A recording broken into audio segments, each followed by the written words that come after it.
Well, hello there and welcome back. My name is Elena. And I'm Fotios, and this is the Game Code. Today we're going to talk about the game of the month, and this month we chose Fliptown.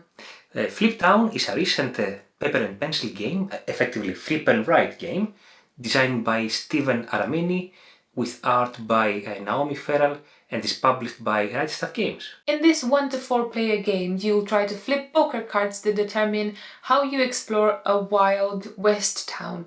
Technically, you're in a wild west situation in a town where you try to use your cards, which are made out of poker cards, to determine the path that you're going to take for that action. There are 3 cards per turn for all the players that play the game at that point, and you're going to use a combination of 2 of them to do one action, one being the number, the other one being the suit, and the other card you will add to your poker hand. And there are 4 different suits representing the 4 different areas in the game that you can explore. There's a trail where you can score some benefits, assume you have that rank of card or higher. There's the Badlands, when you do get some robberies, so you steal chicken or cows or caravans.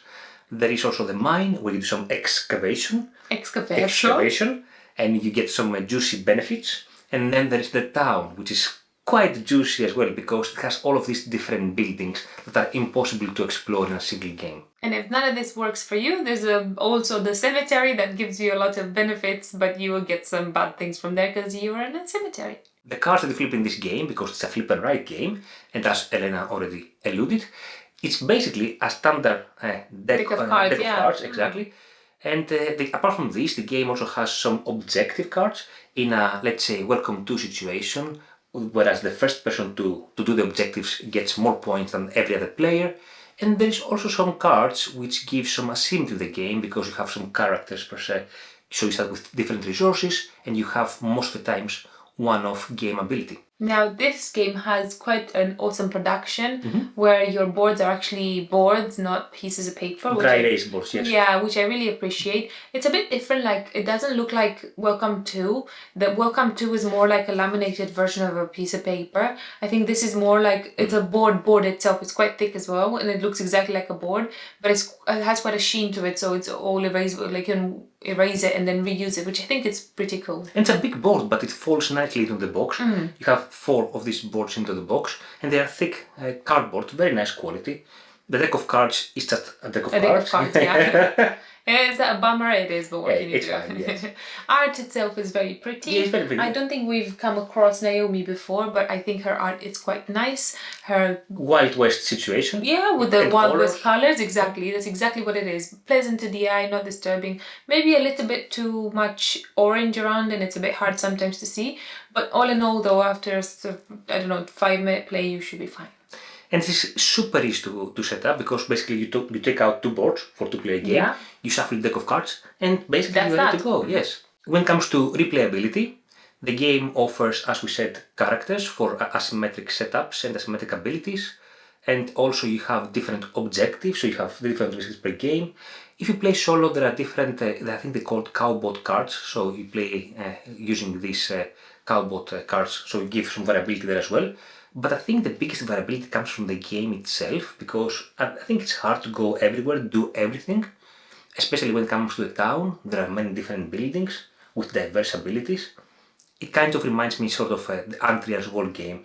You cannot do everything. You have to, every time, every game, you have to explore different stuff. And even in other areas like Badlands, you cannot really go rob everything. You can rob 3 or 4 or 5 of them.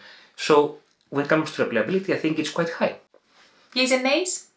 Yes. Yays.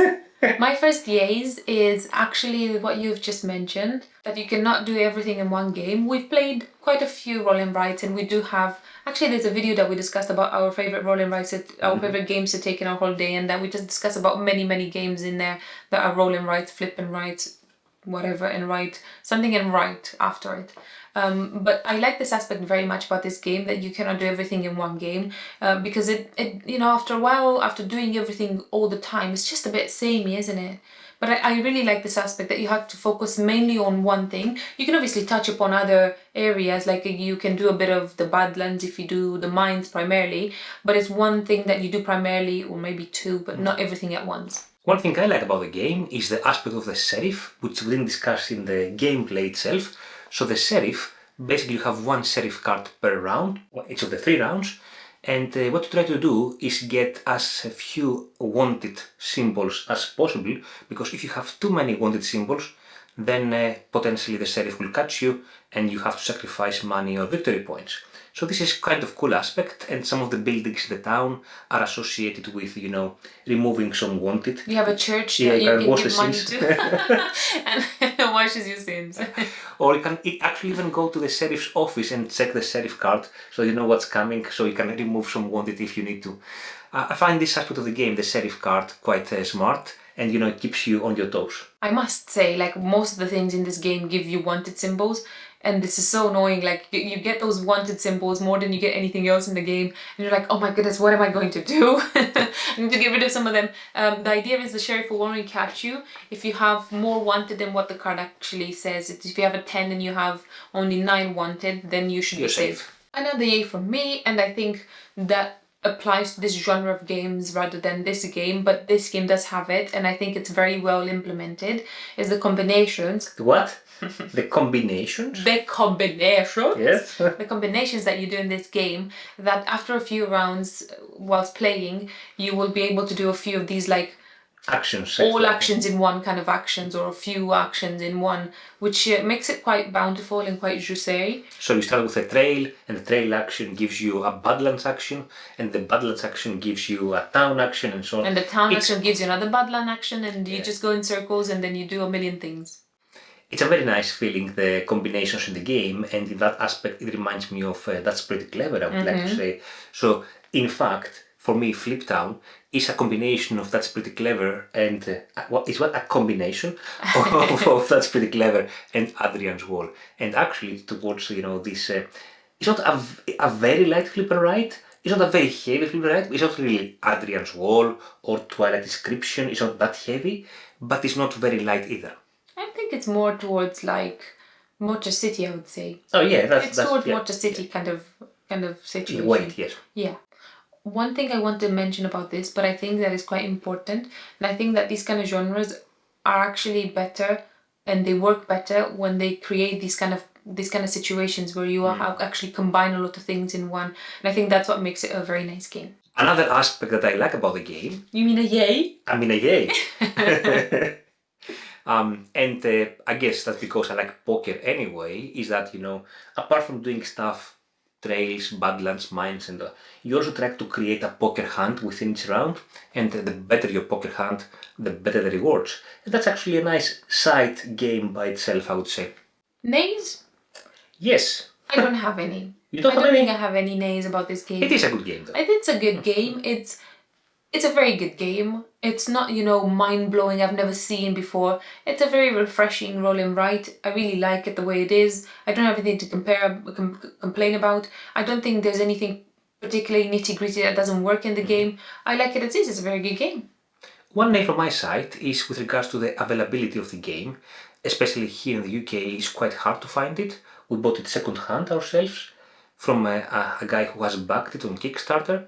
So unless you have backed it, or if you live in the US, I think it's quite hard to get your hands on it. However, there is a free-to-play version, so you can pay something like £5 or $5 or whatever the price is to not get a game, but get the files of the game. Then you can print them and use a standard deck of cards and play it like that. Which works, yes, but having also the physical... The game the production is quite nice, actually. Exactly. Well, if you like this game very much, or you are interested in it, the only game I can think of that's very similar to it as a recommendation is Pioneer Rails, and this is again a flip and write game, but it's with trains this time instead of Wild West, and you have to flip some cards where you do another poker hand as well at the bottom, and then you have to build like some rails around routes and stuff like that. But it's fairly similar. It doesn't work as well as this game, but it does include a poker hand, and it has a different kind of element in there. Yeah, it's a nice game actually. It's a nice recommendation actually. Yeah. If I remember correctly, in Pioneer Rails you have a slim deck of cards, so you don't have the full deck of cards, but some cards are missing. And it's easier to basically come up with better poker hands But it has also elements of networking in the map, Yeah. which makes it a bit unique. Yeah, if you like But trains and yeah. stuff like that, that will probably be for you. I think I prefer this one. I think this one has more combinations. More tracks as well, more tech trees, more tracks. So this is more familiar if you know games like That's Pretty Clever and these kinds of games. This will feel more familiar. For me, game recommendations, and these are games that we already mentioned in this video. You mentioned Motor City. Yes. I think this is I should have just said Motor City, yeah. But I think the other one doesn't feel as familiar, but the theme is very similar. Yeah, Motor City is a good recommendation. And I would also like to say that, again, this is towards the heavier side of Rolling rides, yeah. Yes. And in that sense, if you do enjoy this, potentially as a next step, you can consider Adrian's Wall. Well, that was it for today. I hope you enjoyed our Game of the Month. And if you do have a Game of the Month, please let us know in the comments. Thank you so much for watching. Bye!